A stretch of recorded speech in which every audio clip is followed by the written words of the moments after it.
Hey, welcome to the Petty Cash channel. Today I'm doing a Q&A where I answer your questions. Question 1 comes from user Chim and he says, what is a petty cash fund?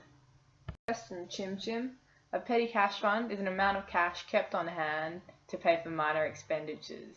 As a basic control activity, many companies usually require that all cash expenditures be made with an authorized electronic transfer or a double-signed check.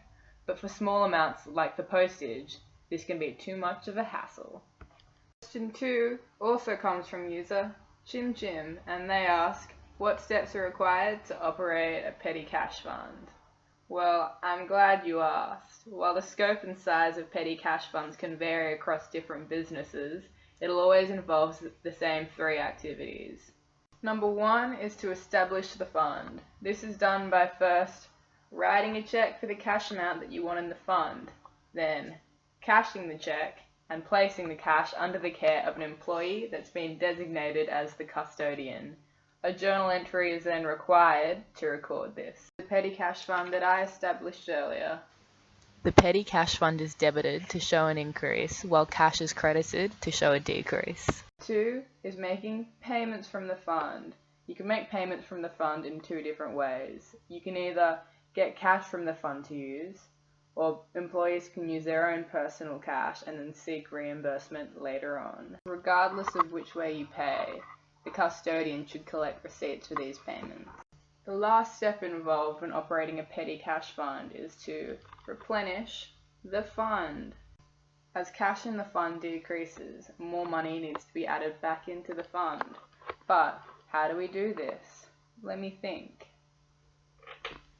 Any remaining cash in the fund is counted, and then a check is written for the amount that will bring the fund back up to its original amount, and then the receipts are then used as documentation for recording expenses. Recorded into the general journal.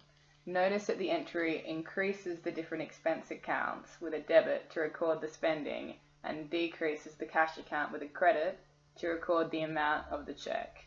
The last question today is also from user Chim and they ask, what is cash over and short?